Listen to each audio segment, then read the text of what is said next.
Hi everyone, I'm Rebecca. I'm from the Urban Sketch Course team. I also man the social medias, so I've probably seen lots of your artworks across there, which is brilliant. And welcome. So today we're going to be doing a live workshop demonstration with Ian Fennelly, as most of you probably know already. And the truck we're going to draw is a 1939 Ford Harvester. Is that right, Ian? I think so, yeah. I think it's a Harvester. I'm not sure. I'm not great on the name of trucks. I just know what its shape is and what colour it is. How to draw. So yeah, we'd love for you all to get involved. So any questions that you've got, please pop them into the chat. If you can also mention where you're from in the chat as well, that'd be really interesting for us. We'd love to know where people are. And feel free to ask away any questions while Ian's working. If you have a gallery view on your screen at the moment, you can right click Ian's screen and pinpoint it. Spotlight, I think it's called, Spotlight. And that should help you see his screen larger. Ian does have two screens on at the moment, one of his lovely face and one of the piece of paper. So you feel free to switch between them as necessary. And I'll hand over to you, Ian. Oh, thank you, Rebecca. Hello, everybody. It's so lovely to see you all and welcome to my studio in Hoylake. And can I just thank you all for joining us? Because I know for some of you, you've probably got up at some like horrible time in the morning, especially all my friends from Australia and New Zealand and anybody on the West Coast of America. It's probably some like hideously, ridiculously early time as well. So thank you all so much. The great thing about doing these kind of live workshops and demonstrations with Urban Sketch Course is that we can actually kind of interact together. So although I'm kind of doing all the teaching and demonstrating, it's really nice if any of you have got questions or comments that you want to make, or anything you want to ask, if you just put it via the chat box, and then Rebecca can kind of relay them to me, because otherwise I'll just spend an hour waffling on about a load of rubbish, telling stories and jokes. And it's so much better if I get some feedback from you guys. So thank you so much for joining us. I'm mindful that some of you are going to be working alongside me at the same time. I mean, I guess some of you are just going to watch and just see it as a demonstration, which is great. But I know that some of you are going to see this as a workshop. And it kind of can be done as a workshop. But when I do my proper workshop in a couple of weeks' time with Urban Sketch Course, that's going to last 3 hours, and there will be pauses in between. With this, there are no pauses.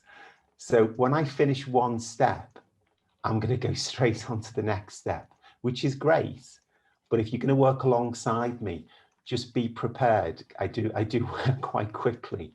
But by all means, treat this however you want. So if you want to use it as a workshop or just a demonstration, that's entirely up to you. Now, normally, I would break my process down into about 5 steps, but that's when the course lasts about 3 hours. But because we've only got 1 hour, or possibly slightly more than 1 hour, I'm going to change the process. So what I'm going to do is I'm going to sketch the outline like I would do normally if it was a cityscape. I'm going to sketch the outline of the old Ford truck using a Tombow brush pen. Then I'm going to go in with a little bit more detail, or quite a lot of detail really, with the permanent fine liner. And then I'm going to put the colour on at the end. Now, normally I put the colour on halfway through, because I've then got time for it to dry and I can layer it afterwards. But when we've only got an hour, I can't really put the colour on halfway through, because then we'll probably spend 20 minutes of this 1 hour demonstration waiting for the paint to dry. And those of you that have got up in the middle of the night to watch this, you'll be really frustrated, because you'll be thinking, I've got up in the middle of the night to watch a demonstration by Ian Fennelly, and 20 minutes of it we've spent just watching paint dry, and it's so frustrating. So the paint has to go on at the end. Okay, so it's a slight variation on my normal process. Okay, so sketch the outline, then go in with the detail, and then put the colour on at the end. Now, as Rebecca said, it's a really old Ford truck. Apparently it was built in 1939.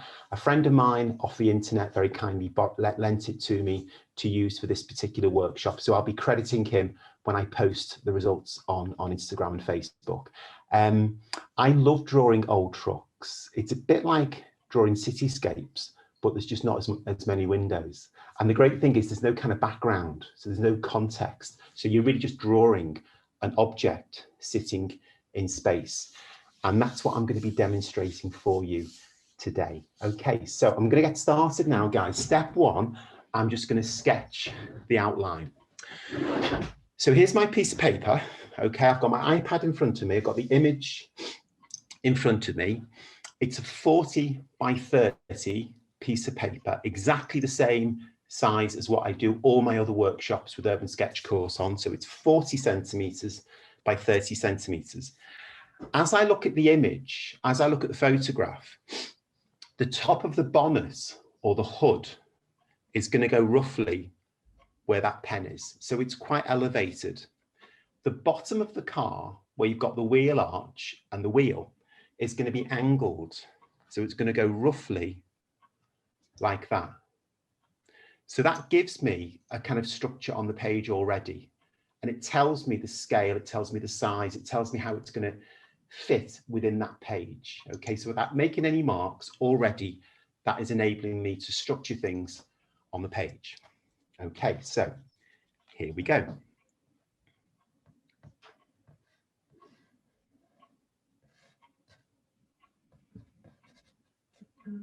If anyone's struggling to see that link, you can just switch to Ian's paper now on that screen. This is such fun to do. I love drawing cars. Don't draw enough cars, especially these kind of things, because you just can't see them in our country.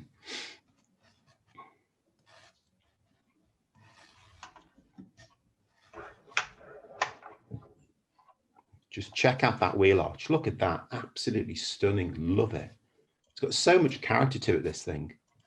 I mean, that's what really appealed to me about this image.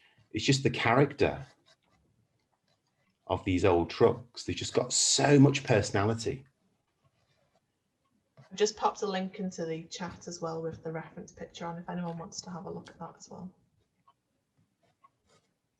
So all I'm doing at this stage, guys, I'm just trying to see it in terms of really, really big shapes. That's all I'm doing.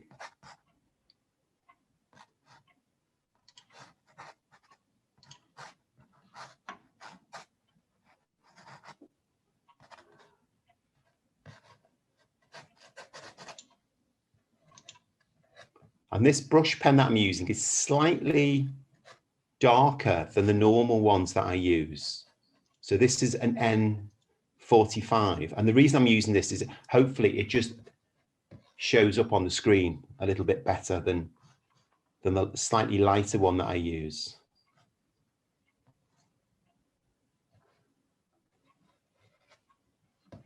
So what I'm doing at the moment is obviously I'm just sketching the outline, but it's all about the relationship between the shapes.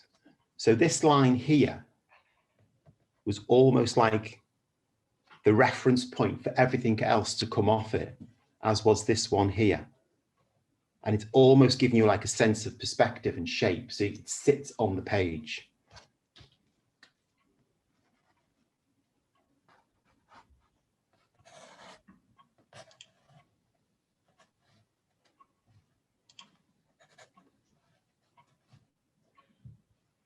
Are you using 300 GSM paper, Ian? I am, yeah, it's 300 GSM. Yeah, so it's the same weight that I always use. I just find anything lighter than that, Rebecca, the paper, it's just going to buckle, especially when you start chucking the paint on like I do, because I really do chuck the paint on, as you know. So it's just going to buckle so much. But using a 300 weight, the page won't buckle. We've got people in from all over the world. We've got Denver, Russia, Michigan, Edinburgh, North Carolina, Holland, everywhere. Wow. So brilliant. So it's just so lovely when we do things like this and people can come together. It's just great. It's a real privilege to be able to do this. Okay, guys, now that is probably step number 1. So all I've done, it's literally taken me 5 minutes, is I've just done a super scruffy drawing. Okay, but the important thing is it gives me the basic shape on the page. Now, what I don't want to do is I don't want to do too much more work using the water soluble brush pen, because what's going to happen is, because this is water soluble, when I put the paint on at the end, a lot of this grey tone brush pen work, it will start to bleed in with the water. So it's going to affect the paint. It's going to make the paint less vibrant and probably a little bit grayer than I really want it to. So what I'm going to do now is I'm going to go on to step 2. And for step 2, I'm going to start using the permanent fine liners. So these are not water soluble pens. Okay, so this is just giving me the basic outline shape. So now I'm going to go in with these guys and I'm going to start adding a lot more detail, a lot more information, okay, in preparation for when I start putting the colour on. Oh, thanks, babe. Here's my lovely wife with a cup of tea. Thank you. So with this stage now, I always feel you can kind of start anywhere, really. So this is a 0.3 fine liner. I'll just start with the lamps.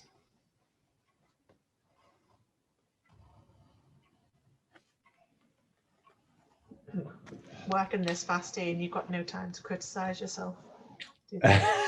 No time to get in your own head and worry. No, you don't know. And you know what? That is the way I always work. I always work incredibly quickly.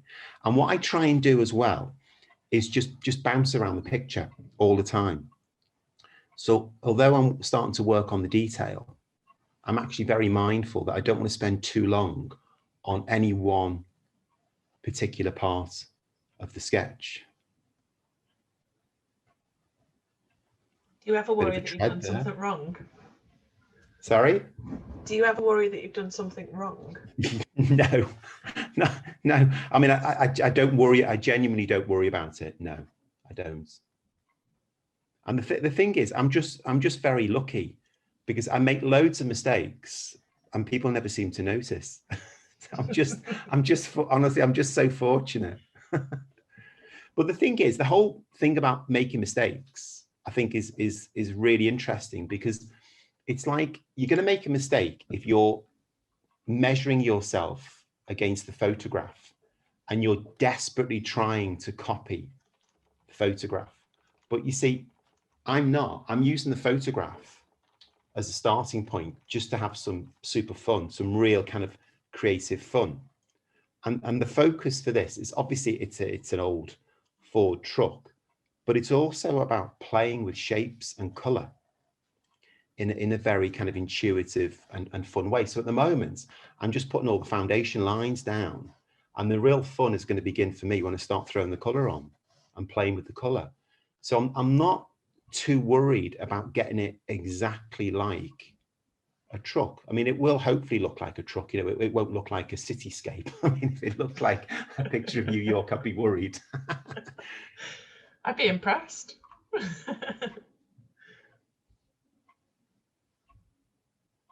So these lines now, they're just kind of tidying up those kind of initial kind of scruffy lines that went on. But you can see there's lots of lines in between this shape here.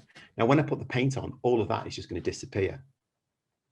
So I'm really not worried about it at all. Nice little random thing sticking out there.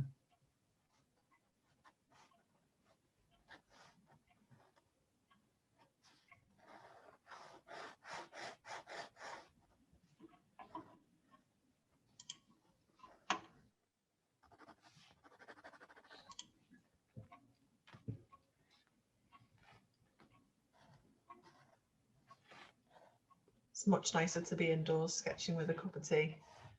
Oh, it's lovely. Snow. Yeah, it's pretty grim in the UK at the moment. It's really cold. It's freezing outside. I went for a run yesterday and I had so many layers on. I had my woolly hat on. I had my sunglasses on as well because it's really bright, but I had so many layers on. And of course, after about 20 minutes, I was just baking hot. I was melting.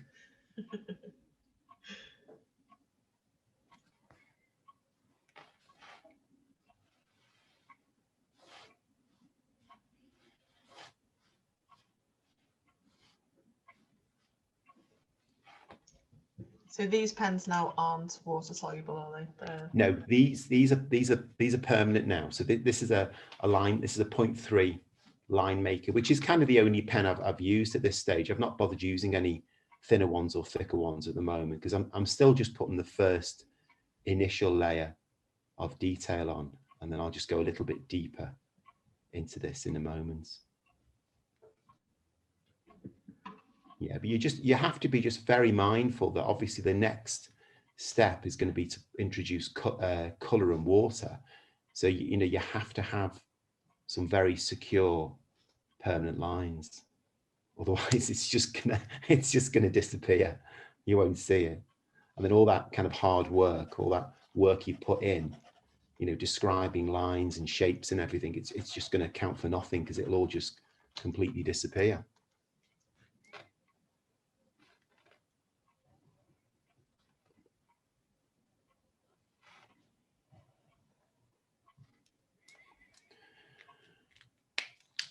Okay, so I've kind of gone over it now with just some line work, just to kind of tighten it all up a little bit. And what I'm going to do next is I'm going to get a Tombow brush pen. So these are the Tombows, okay? And I'm just going to start adding a little bit of tone. So I'm still on the kind of detail stage. Now, I've got to be really careful because, as most of you probably know, that these Tombow brush pens are water soluble. So what I don't want to do is put them all over the sketch, because when I introduce the watercolor, it's going to start bleeding in. So I've got to be quite careful where I put this on now. So I'm going to use, this is the black. I'm going to use the black in this area here, just to give a really nice dark tone in this space. Now, when I do a workshop, which is broken down into kind of 5 steps, and I've got 3 hours, like the one that we're going to be doing in a few weeks, this will be happening, this thing that I'm doing now, this will be happening after the colour's gone on. But obviously I can't do it because we'd all be sitting around watching paint dry, which is really boring, especially at 2 o'clock in the morning. But sometimes it's really nice to reverse your process a little bit, because it is only a process, and there are so many different ways you can do these sort of things. So sometimes it's nice just to swap things around and do something like this, which is putting tone on before you put the color on.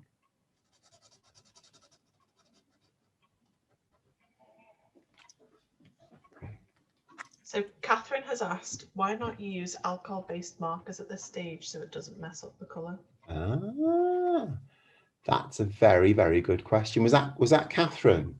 That was Catherine, yes. Catherine, right? Okay.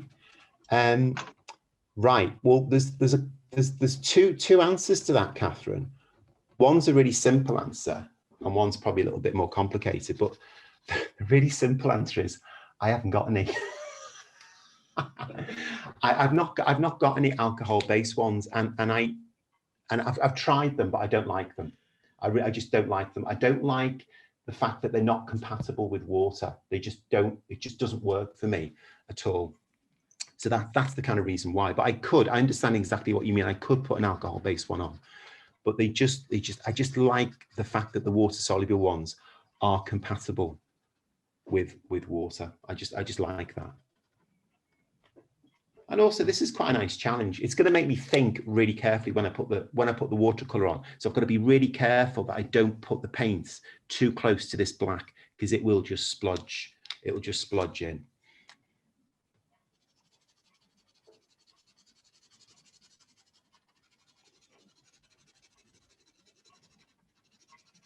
So this is the N 65, no, and 79, this one. This is the kind of the warm grey. And this is really sad what I'm going to say now, guys, but out of all the Tombow brush pens, this is my favourite one. And that is desperately sad. To actually have a favourite Tombow brush pen, I think is sad. I really do need to get out a lot more.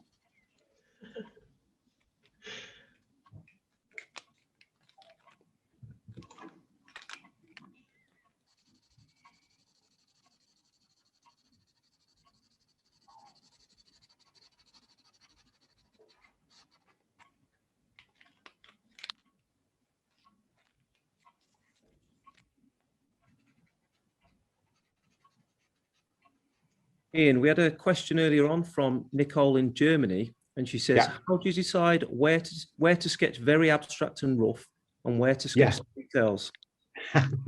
Wow, that's a great. Who's that from, Neil? Who was that? Is Nicole from Germany. Nicole, great question, Nicole. Wow. Do you know, I don't really think there's a direct answer for that. I think it's a lot of it is just instinct and years of practice. I mean, I'm not mindful of some parts of my sketch being abstract and some parts being detailed. I think I try and make it all the same, really. But I suppose the outcome often is that some parts look more, you know, kind of dramatic than others. I think with something like this particular sketch, I'm trying to make it fairly realistic, because I think if you didn't make a truck look like a truck, it would just be silly. Whereas some of the cityscapes, you know, you can play around with the space an awful lot more. So I think I'm trying to make this as kind of, I guess, realistic. I'm referencing the photograph as carefully as I can, because it's just a beautiful truck. You know, I mean, the whole point of me choosing this truck was that I found it really visually interesting. So to not do justice to it would be silly, really. I don't think that answers your question, though. I'm really sorry, Nicole, because I don't really know. I don't quite know how to answer that.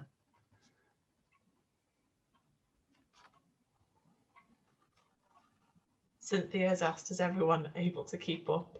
Hopefully to see everyone's work at the end. If you all use Instagram as well, feel free to tag us in it. I so love seeing what people do. It's great. It's a real privilege to seriously just to be able to do this, and you know, for a lot of people to join in and hopefully just, you know, just learn some techniques and some, you know, some new skills and new approaches to doing things. It's just great. And I love seeing all the work that people post on social media. I mean, it is a really good, you know, benefit of what we have available to us now, especially, you know, when we can't get out as much and we can't get to meet and see each other in real time, that we can share, you know, our experiences on social media. I think it's just great to be able to do that. So I'm using my hatching technique now just to introduce a little bit more texture as well as tone. So obviously when you're hatching, when you know, zipping backwards and forwards, you know, you're able to tone things down to give it more tonal variety, but also at the same time as well, you're introducing a different layer of texture.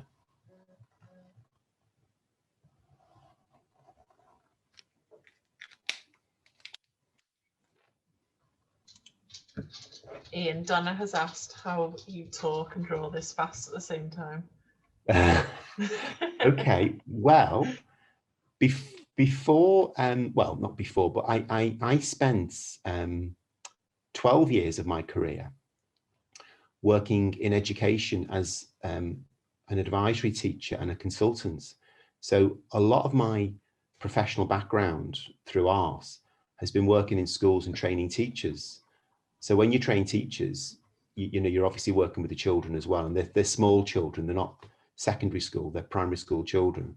Because I used to be a class teacher, I used to be a primary school teacher. So in all that time, you know, you are constantly demonstrating and talking at the same time. So it's kind of like second nature to me, really. I mean, half the time I haven't got a clue what's coming out of my mouth. It's probably just a load of rubbish. which is why it's brilliant doing these events with you guys, and you can actually ask me questions, because it kind of focuses my mind a little bit. So it's just practice. It's just something I've done all my career, really, which is why I just enjoy, you know, running workshops and teaching and doing demonstrations, because it's just kind of second nature, just waffling on and talking at the same time as messing around with a pen and a paintbrush.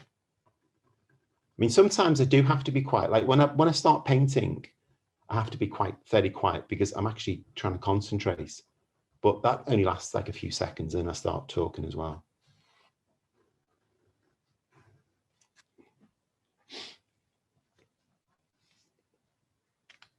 This is great fun. I am so enjoying this.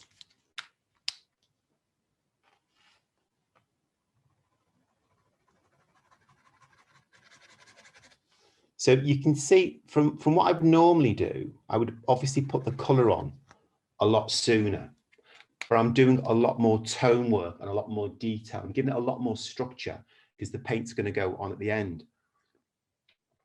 But what I want to do now, before I put the paint on, I just want to explain something. And this is really important, guys. When I do my normal cityscapes with Urban Sketch course, the colour goes on halfway through. The colour would have gone on well before now. And when the colour goes on early, you're painting space. When the colour goes on at the end, you're painting shapes, and there's a huge difference. Okay, and that's a personal thing for me. Okay, that's just how I see it. That's how my perception of it is. So, for example, when I was in London with Urban Sketch course back in September, and we did the greatest hits of London, I was going around and I was painting Trafalgar Square, and I was painting Tower Bridge, and the paint goes on really quickly. So you haven't got that much information on the page. So you're using the paint to create space, to create depth, to create atmosphere, to create movement, energy, all that kind of stuff, which you can then draw into. But now, because I've done a lot more drawing, the paint is going to go on at the end. So really all I'm doing is painting inside those shapes, because there's an awful lot of information down already. And that's a big difference, really. That makes a huge, huge difference.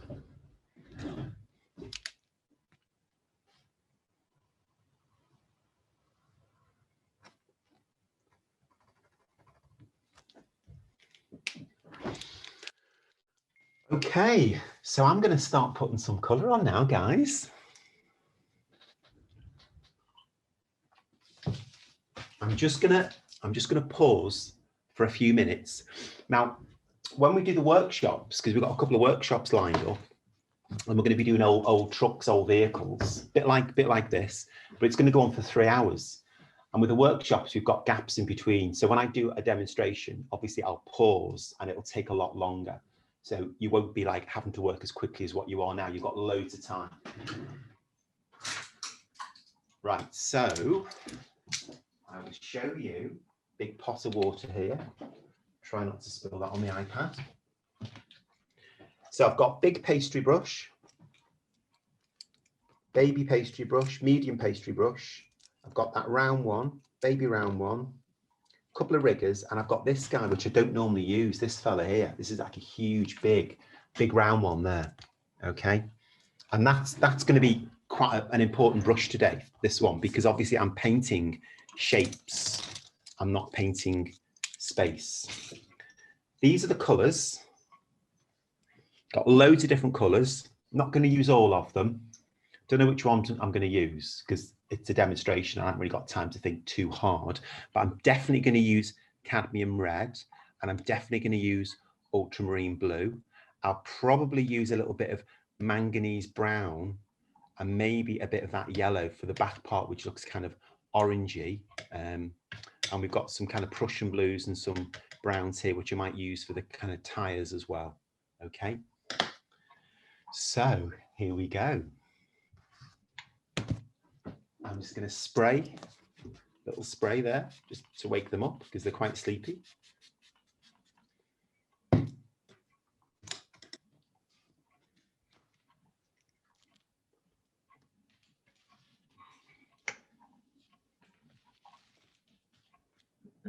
Natalie has asked Ian which brushes you use are synthetic versus natural. I use synthetic, yeah. Mainly because I have just spent so many years just painting. You kind of get used to the certain feel. So I use kind of Pro Arty. Wow, look at this. Look at that. Gorgeous. Stunning. So that's just cadmium red. And then this is just pure water now. Just pinging some pure water around. Okay, just being quite careful. I don't want it to touch this black too much. It's obviously going to touch it a little bit. Okay, but I don't want it to touch too much. Bit more red in here. Look at that. Stunning. Love it. This is what it's all about.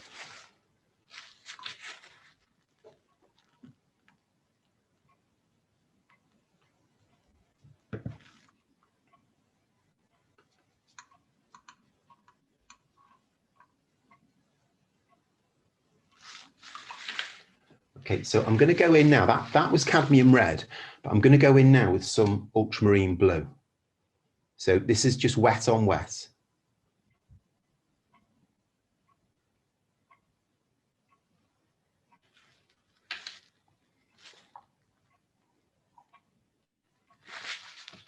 Chris from Staffordshire has asked, do you ever use pencil? I don't, Chris. No, I don't. I never use pencils. I mean, I used to when I was a student, I did, but I don't. Wow, look at that. That's so good. I surprised myself there. I thought that was going to be an absolute mess. No, I don't, Chris. I never use pencils. And the reason I don't use a pencil, and when I do workshops, I encourage the students not to use a pencil, is because I think a pencil is a bit too much of a safety net. And I think if you use a pen, it's much more deliberate. Now, before anybody says anything, I know that's meant to be red. That's not a mistake, okay? That's not a mistake. I've done it ultramarine blue on purpose, and I'm not colorblind, okay? I've done it because if I did it red, it would be boring. So I'm doing this bit ultramarine blue. And the reason I'm doing it ultramarine blue is because I can. Nobody can stop me. And it's more fun. I mean, why wouldn't you? Why do it red? Because then the blue and the red can play together. So you're adding more variety, more visual interest, especially when you've got the same blue down here. So that's the same blue. So it's kind of like, it's going to connect together in some way. Okay, now this is the manganese brown. Gorgeous color. Love manganese brown. Love a few splashes. Right, I'm going to come back to that. I'm going to use the same manganese brown now on top of the brush pen, just to get a kind of rusty effect in that tire. Nice. That's what I wanted.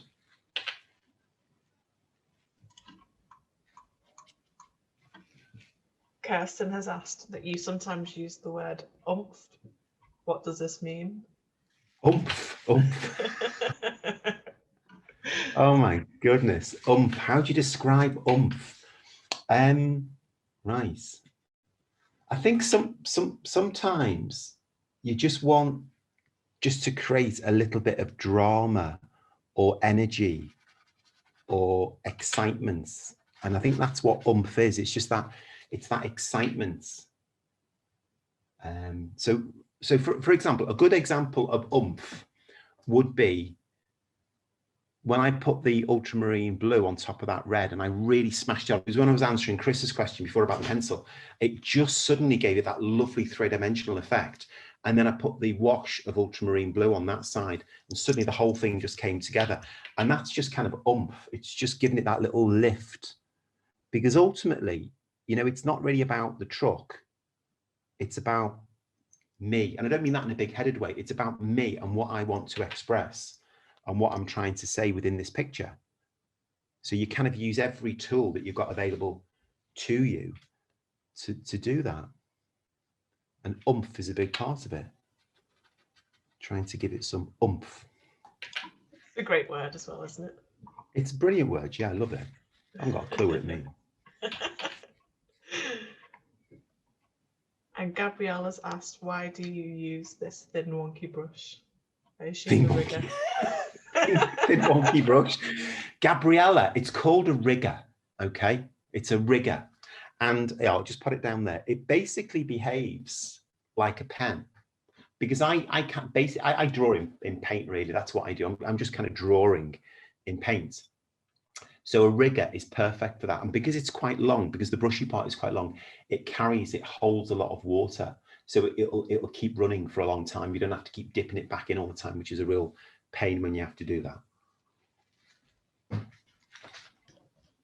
Especially when you've got a cup of tea next to your water bowl. Exactly. That's right, yeah.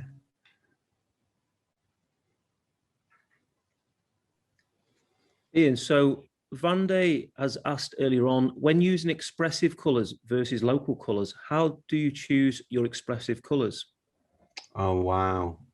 That's a great question. Okay, so it's all very personal, Neil, because, you know, we all have our favorite colours, and we all see the world in different colours. So a local colour, for example, in this picture, let me use this picture as an example, because this is probably quite a good example. A local colour is this red here, okay, which you have to put in. Otherwise, what is the point in doing a red truck? You know, if you don't do some of it red, you know, you really do need to rethink why you're doing it in the first place. So an example of local colour, observed colour, would be the red round there.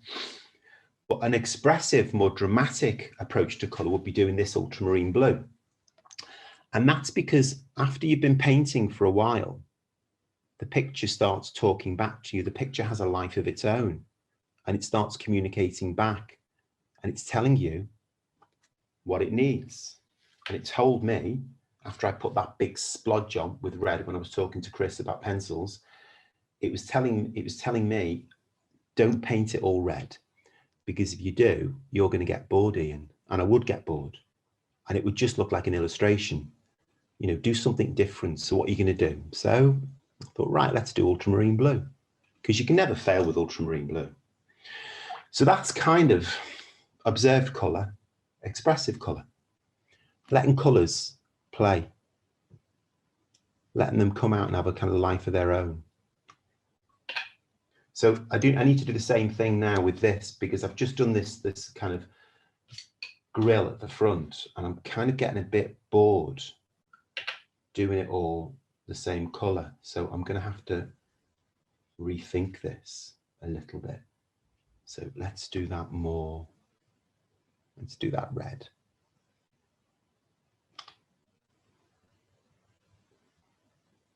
And again, it's just giving it more visual variety.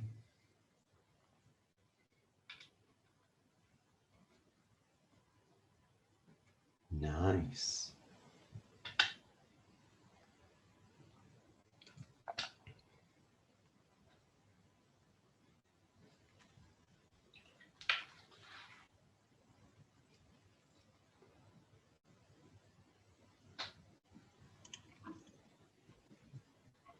Heidi has asked, why do the Tombow colours not smear on your paper? They actually do, Heidi, that they do. They have smudged a little bit, but you see, that's because I tried not to do too much with the Tombow, because I knew the colour was going to come on afterwards, you see. And that's a learning thing. That's just something you'll appreciate through practice. Oh, that's good. I'm really pleased I made that darker. That looks really cool. Yeah, so that's just something with practice. You know, if you just kind of keep practicing and trying out these pens and just seeing what you can get away with, really, you know, how far you can go before they will start smudging when you put water on top. So I knew that because I was using a slightly darker one to start off the sketch, I didn't want to put too much on, because if I did, it would have smudged a lot more. And it has smudged. You can't see it. You just can't see it too clearly.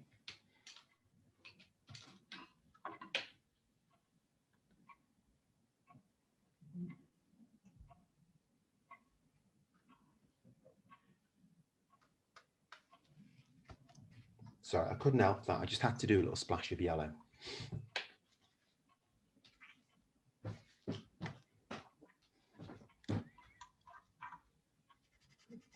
For anyone asking in the chat as well, we can provide a copy of Ian's finished work, but you can find it on his Instagram as well when he's done, I'm sure. Yeah, so what I'll do, I'll finish this off tomorrow, because it's getting a bit dark now in the UK. So I'll finish this off tomorrow, and then I will post it on Instagram. So you'll see it on Instagram, and I'll also email a copy over to Urban Sketch Course to Rebecca and Neil, and then they'll post it as well.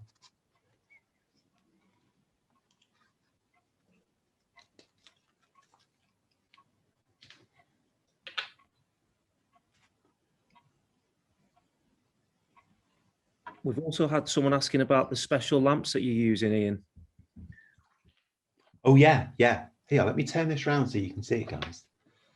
There we go. Look at that. It's like David Triffids, isn't it? All these bloody Triffids hanging around my studio. Can you see them all? So I've got 1, 2, 3, 4, camera phone, iPad, wires. I'm like surrounded by wires and technology. I'm like drowning with technology. I should be outside. Teaching proper workshops. But this is what happens, isn't it? You know, you get this bloody virus and you're stuck inside. But you know, it is what it is. We'll get out of it. We'll come through it, and when we all do come through it and we all meet up again, it's just going to be amazing. I can't wait. It's going to be so lovely. So I'm using the ultramarine blue again now, just to do some kind of tonal values. Just around here. It's quite cute. Is that the only blue you've used in this sketch so far? No, I've actually used a bit of Prussian down there, just a tiny bit of Prussian blue.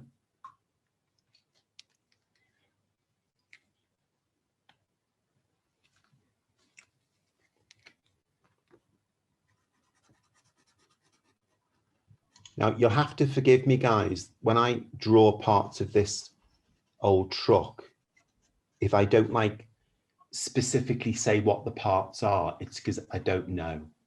I mean, obviously, I know that that's the roof, and I know they're the wheels, and they're the lamps, and the front and the back, and all that.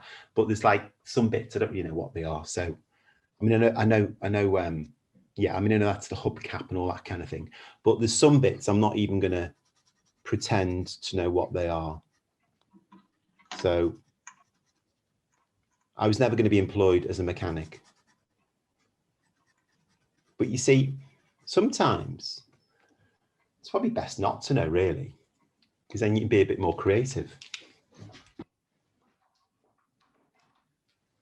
Penny has asked, do you consider the tone of the photo or just the paints and colours that you want to? Oh, sorry, I missed, sorry, Rebecca, I missed that. Sorry. Just ask me that again. So it's a question from Penny. Penny, and yeah. She's asked, do you consider the tone of the photo or just paint the colours or tone that you want? Ah, great question. Really good question. Right. The tonal value of the photograph is really important to me. So I am very aware of the tonal value, but at the same time, I'm kind of tweaking it slightly. I'm pushing it. I'm just seeing what I can get away with, really. But no, I am aware of the tonal value. So here, for example, I've wanted to make this wheel arch really chunky and around there as well. Just so I've done quite a lot of modeling and molding with the tone work, because things like that, you know, I think are important, because it just makes the sketch realistic, even though you're using colors and some shapes and some forms in a fairly kind of abstract and dramatic way. You want other parts of the picture to be quite realistic, and I like that. I kind of like the tension between the two. You know, it's kind of pushing the visual in and out. So some parts look quite realistic and some parts are quite kind of chaotic. But it's very instinctive. You know, I don't quite know what I'm doing half the time. No, I do. But you see, a lot of things that you do as an artist, and I'm sure everyone will appreciate this, a lot of things that we do as artists, you know, it's hard to articulate them, isn't it? So when I'm doing something, you know, I can only really say, well, I'm doing this, but I'm actually doing lots of other things as well. But you can only really explain one of those things because you're doing so many things at once. You know, lots of decisions that are kind of happening almost very instinctively. Brett has asked, does using markers on wet paint hurt the markers at all? I don't think so. Not with these ones. I think for some it probably would, but these ones seem to be okay. I mean, my brush. Sorry about that. My brush pens get wrecked anyway because of the way I use them, and I go through them I go through so many of them so quickly. So the Tombow brush pens will not last. They won't last forever.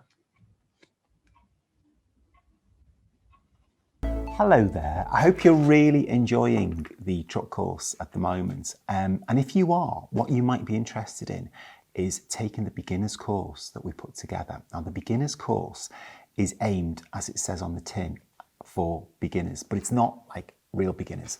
It's for people who perhaps have done a bit of sketching before, like the truck one, but they just want to kind of like develop some of those skills into more of a kind of cityscape setting. So what we've put together for you in this beginner's course is 4 workshops based on the wonderful city of Shrewsbury, broken down into lots and lots of stages. But the first stage, we're using pencil to mark out the composition. Then we're going with fine liners and introducing colour towards the end. So it's all really clearly explained. Lots of kind of work on perspective as well, because that's something that people find really quite tricky. But also there's lots of like little focused tasks running alongside about mixing colours and hatching techniques and how you draw certain things. So it might be absolutely ideal. So have a think about it, guys.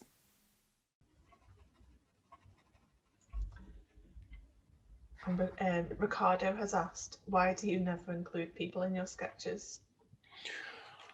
Well, obviously in this one, Ricardo, there's no people, are there? So I can't put any people in. Right, there's quite a few ways I can answer that. So my city sketches that I do are a kind of record of me looking at something for a long time. So for example, you know, we're down in London, I'm drawing Trafalgar Square. So the sketch of Trafalgar Square, which included the fountain and the National Gallery, you know, that's what I could see in the course of, I don't know, was it 2 hours, 3 hours I was drawing it, Neil? About 3 hours, wasn't it? We were there. So that's a record of what I see over 3 hours. Now, in that time, there are loads of people, but they don't keep still. They're moving around. They're very kind of transitory. So to put them in just wouldn't really make sense because they're not what I see over the course of 3 hours. What I see over the course of 3 hours are the things that don't move, you know, the solid things. And also, because my style, you know, is to go really deep into the subjects. You know, the people, I'd have to draw them really quickly. So stylistically, they just wouldn't work. They just wouldn't quite look right. I mean, there's other artists that do put figures in and their work is amazing and they're really successful at doing it. But for me, it just wouldn't work. And the other reason is I'm just not very good at it. I just can't do it. No, seriously, it doesn't interest me. The people are not there. I look past the people. I just kind of see through them. And I would never really put them in. I do put people in though. I mean, there are some sketches where I've done people, but it tends to be just people. You know, it hasn't got kind of anything else. So when I was in New Orleans the other year, we went around some of the bars on Bourbon Street and there was loads of kind of jazz bands playing. So I did some drawings of jazz bands, but I didn't put any background in. So it was kind of just people with no background. And I suppose my cityscapes are backgrounds with no people. I can't do both. It just doesn't work for me. And I think also another reason is that when I do sketches and, you know, a lot of people kind of buy my sketches or they buy prints, they want to relate to the picture themselves. You know, they don't want a crowd of tourists, you know, wandering up the streets.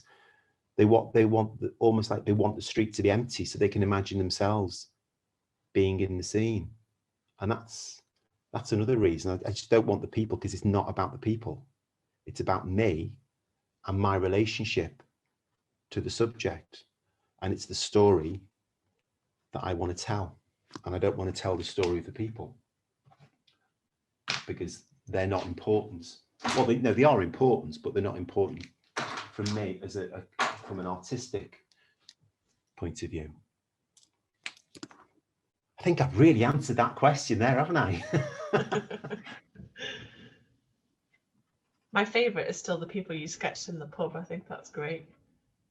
Yeah. Well, that was a great story. That I was in Liverpool a couple of years ago, and I'm not one of these people that can draw other people, really sneakily. If I'm going to draw somebody, I have to say, excuse me, is it okay if I draw you? I can't just do it out the corner of my eye. I'm just too embarrassed. I'm just too nervous to do that. So anyway, I was in this pub in Liverpool. It was called the Philharmonic, for anybody who knows Liverpool. It's this really famous pub up on Hope Street. I'm sure Neil, I'm sure you know it, mate. Anyway, we're in there drawing, and there was this lovely couple sitting at the table, and I said, excuse me, do you mind if I put you in my sketch?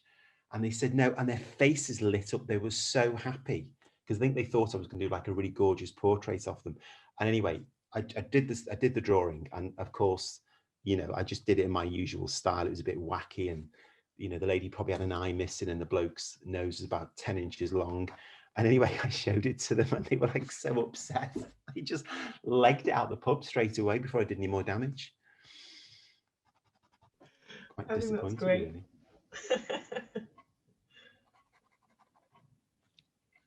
So Chris has asked, when you do pieces for sale, do you worry that the Tombow brush pens aren't light fast? No, I don't. And a lot of people have asked me that question. I've been using Tombow brush pens for about 7 years, and I've got some of them framed up in the studio. I've got one behind me of Tower Bridge, and I can't see any deterioration whatsoever. So no, it really doesn't bother me at all, and nobody's ever noticed any issues with it. I think Tombow just put it out that they're not great in terms of light fastness, but I think to me they're fine. And also, I suppose if they did start fading, it'd probably improve the pictures. They'd probably look better because it'd freshen up the colours. No, it wouldn't. And Pam from Colorado. Oh, sorry, Ian, carry on. No, carry on. It's fine, Rebecca. It's okay. Interrupted your thinking. Pam from Colorado has asked, do the Watercolor Society object to using Tombow and brush pens? Just kind of what we were speaking about earlier, wasn't it, with the brush pens? Yeah. Well, I mean, I don't know, because I don't set myself up as a watercolor artist. I mean, I don't know what I am really, but I'm certainly not. I'm not a watercolor artist. I'm an urban sketcher. I draw on location and I paint on location and I tell stories. So I'm not really worried. I'm not really concerned. But to be honest, the Watercolor Society probably don't even know of me anyway. I'm sure they've never heard of me. I'm not really on their radar. So it really wouldn't concern me at all.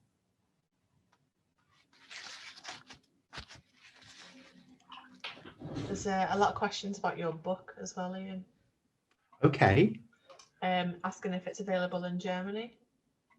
Yeah, so my book it's available all over the world, because although it's published in I think it's Canada, it's published in Canada. Well, my publisher Brenda, she's in Canada, might actually be published in America. It's actually shipped all over the world, because it's printed in Europe, it's printed in the UK, it's printed in Australia, it's printed on demand in whichever part of the country you happen to be in. So it's not a problem. They will get it to you, and you won't if you're in Germany or anywhere, you won't have to wait for it to come over from America. It will be shipped. I don't know where it's printed in Europe, but I know we have printers in the UK. So yeah, so you can get it anywhere. And it was great. It was a real fun thing to do. I just really enjoyed it, putting all the sketches together and writing all the stories, and it's all just based on my experience of being outside and and drawing, and all the people that you meet and the funny things that happen to you. And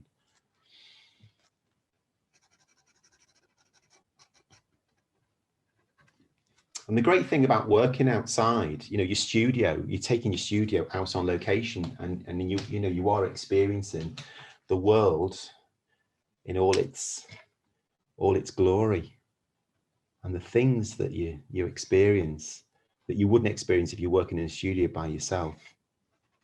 It's just great. It's a great thing to do. I mean, to me, it's the healthiest form of creativity, because you're outside, you're often with people, you know, you're having to travel, you're learning about places, you're learning about the place that you're in and the culture and the people.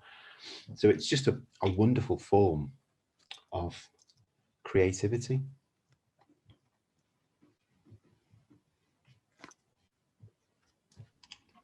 There's a lot of questions as well, Ian, regarding hot or cold press paper and what your thoughts are on that. Okay, so I generally use Fabriano, which is hot press, and it's super smooth. It's great for drawing because your pens, you know, slide across it really smoothly. It's not that easy for painting, but I like it for painting. But it's quite tricky, and it's something, you know, you need to get used to. This paper I'm using at the moment is SMLT Art. So it's SMLT Art. It's made in Lithuania, and it's a kind of knot finish. So it's got a slight tooth, but it's not too much. But it's 300 grams, and I kind of use it when I'm putting the colour on at the end, because it's a little bit easier. Because if I use the Fabriano paper and put the colour on at the end, it would just be soaking wet. So this dries a little bit quicker, which is why I've used this paper today. But it kind of looks almost the same as what it would if it was done with Fabriano. It's just the process can be speeded up ever so slightly.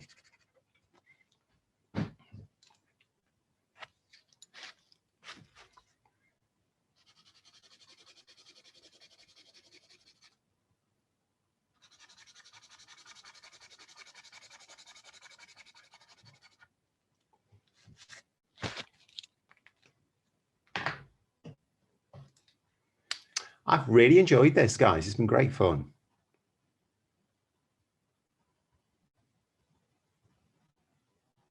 I think, like a lot of my art, whether it's a cityscape or whether it's an old Ford 1939 red truck, you know, the principles are the same. You know, you start off with a simple structure, composition, how you locate it on the page.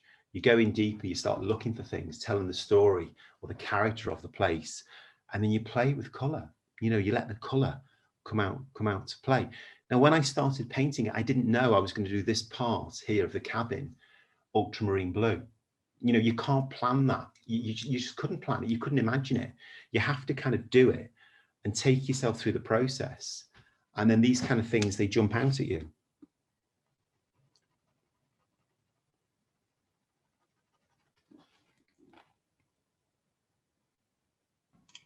There's a few comments as well, Ian, regarding white paint and whether you use it to bring back the white. Okay, I wouldn't do it on this picture because I don't feel it really needs it. I do sometimes, but I often use white paint as a form of mixing if I want to get some pastel shades. So if I wanted like a pink or a peach or something, I'd probably mix white in to get that, rather than just using the water and the white of the paper. Because if you're using the white paint, you can get the same effect, but with less water. So you get a quicker drying time. But I've not done it with this particular sketch because I felt like I didn't really need to, and I've not really used that much black either on this because again it just didn't seem to need it. I think the cadmium red and the ultramarine blue just sort of did the job for me really. So yeah, I sometimes do use white sometimes, but not very often. No.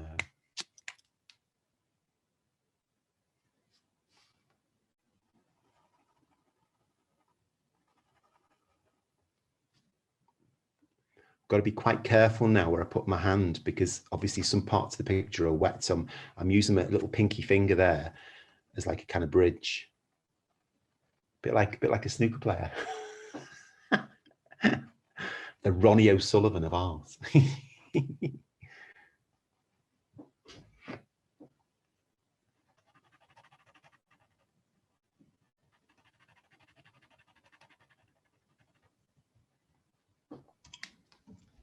Julian has asked whether you ever ask yourself, is my sketch finished?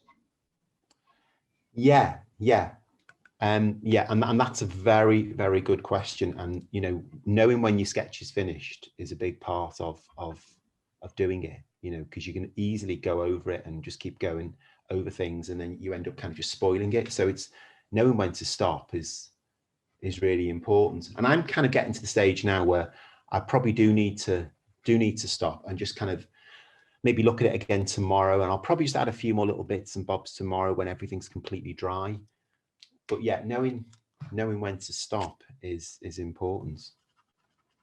And you can easily go over things, you know, if you're enjoying yourself so much and you kind of get carried away, and especially when, you know, you're rabbiting away like I am all the time, then you can quite easily lose your concentration, and then before you know it, some of the lovely effects that you've achieved, you've lost them. They've just gone.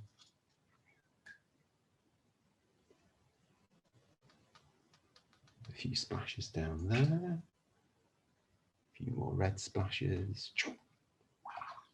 Okay. And that's finished. Perfect. So that's that was dead on an hour. Quite a good relevant, yeah, I'm good at timing it. That was quite a good relevant question, wasn't it? When you know when to finish. Yeah. But obviously in a couple of weeks' time, we're going to be doing this all over again, but it's going to be a workshop. So it'll take 3 hours plus. So I will be doing trucks, but breaking it down into my normal 5 steps, so the colour will go on much, much earlier. And then when the colour's dry, we'll be able to draw on top. And there'll be lots of gaps and pauses in between for people to catch up. So I hope everyone's enjoyed it. No, we've got lots of positive comments, Ian. Everyone seems really happy, and they've all loved your sketch. We will, this workshop's been recorded, sorry, this demo, and we will make it available on the website. So if you're not a member of urbansketchcourse.com already, we will set up a free account for you to register and access the recording there. That's not a problem. And we'll also send out details of Ian's next couple of workshops where he'll take 3 hours and sketch the whole truck, as he says, with pauses and a chance to follow along as well. So we'll send out some more details of that within the next probably 24 hours or so. Give us a minute to download the workshop and set it all up. Yeah, I promise for the workshop, guys, I will not go as quickly. It will just really go slowly. Okay, we'll just do it in real time, and we'll really take our times. But Rebecca, if there's any questions, any kind of, you know, pertinent questions there, if people want to just shout them out now, I'm more than happy to answer a few more. Sorry. But I was just saying, we had one here from Natalie a little bit early on. She says, how do you make your non-sketching companions not bored when you need to go into the wild and sketch away? They need to keep busy for 2 to 3 hours around the same place. Yeah. Well, my wife often comes with me on a lot of the workshop trips. And if it's in the UK, she's got Elsa or Labradoodle, so they'll go off toddling off for a couple of hours and go and get a coffee, then come back and meet us for lunch. Or if it's a workshop holiday and Annette comes abroad with me, she draws herself. So I'm quite lucky in that sense. But I am very aware that it is an issue when you've got a non-sketching partner. I mean, a lot of the places you can go to, often there's shops and there's things where people can just go off and you know, do something themselves and entertain themselves. I mean, it's tricky for me because my drawings do take a long time. I mean, years ago when I was kind of drawing on location, before I really got into urban sketching, my sketches were only like sort of 10 or 15 minutes. So we'd sit outside a little bar or a cafe somewhere and I'd just draw and probably just took the time, you know, to have a coffee or a glass of wine, and then we kind of stagger off somewhere. But no, it is an issue really. But just get your partner a drawing set for Christmas or for their birthday, buy them some paints and pens, get them into it. Yeah, definitely, that's a good idea to combine hobbies on that as well. We've also got a question from Brett. When you're spending 3 hours on location, how do you deal with the change of light? That's a good question. I don't paint light. I don't see light. I just see shapes and patterns and colours. So light doesn't affect me. I'm not obviously not an impressionist. So the change of light makes no difference, because all I'm looking for, really, my starting point in anything is the shape. It's the shape.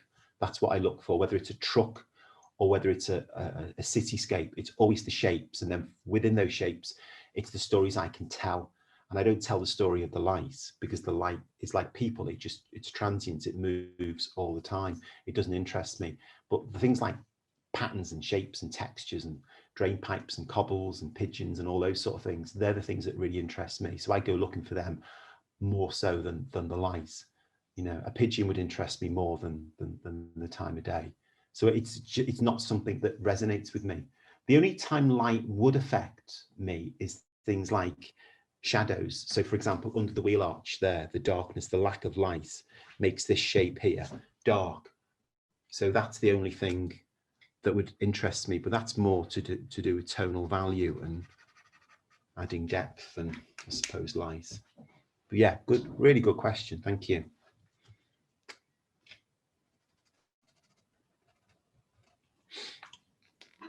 For anyone asking where to share the images, if you share them onto Instagram and use the hashtag Urban Sketch Course, we'll make sure to feature you all on our story as well. There's a couple of questions as well. Vans has just asked again. When you're splattering your paint, Ian, what brush? What brush? It varies. It's kind of whatever brush I've got in my hand at the time, but mostly I will splatter with the rigger. The rigger is the best one to splatter with, especially if you're not used to splattering. So if you're new to splattering, you know, if you're a kind of like a splattering newbie, use the riggers. Don't use whatever you do. Don't use that one, because it'll be too much paint, too much water, and you'll just get so many splatters. I'll just show you. I'll just do a few little splatters here. So this is just with the rigger, okay? And there's a kind of lot of water on this brush, so you get some nice splashes as well as kind of some heavier splashes as well. But you can't beat a few splashes, because they add energy to your sketch, and they just kind of populate some nice areas with just some like dynamic splashes of color. So it's just got that nice handmade quality, which I just find really, really appealing. Especially there, you got these like splashes going up there. They just look great. And then you got blue splashes there and red splashes there and brown ones down here. I mean, you don't want to do too many, because then it'll just look a bit too splashy. So it's getting the right amount. But like a lot of things, guys, it's practice, isn't it? You know, the more you splash, the better you'll be. Bernice has just asked if you ever use coloured inks instead of watercolour. No, I don't. I mean, I have got loads. I've got lots of kind of coloured inks, and I've got lots of watercolour pens as well. But no, I don't use them. No, they just, I just feel that watercolour paint works better, you know, works better for me. Yeah. And Colleen has asked, she's new and not sure about watercolours yet. So does using the same water bowl contaminate your work with other coloured paints? It does, but I tend to use a really big one. I've got a really big bowl. I'll show it to you. I'll just bring it over. There we go. Massive. Really huge one.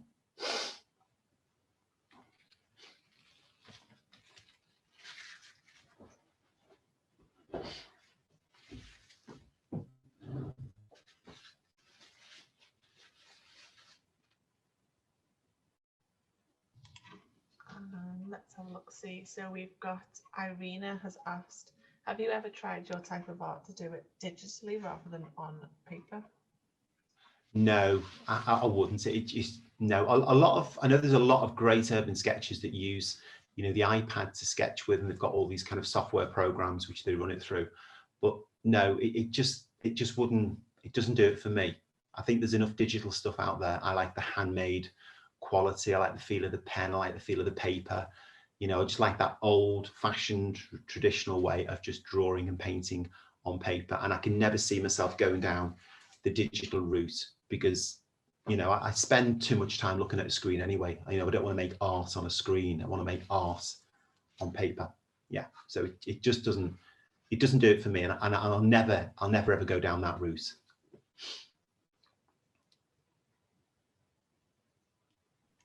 And Natalie has asked as well, do you plan on adding any background to this image, or perhaps a bird after you're done?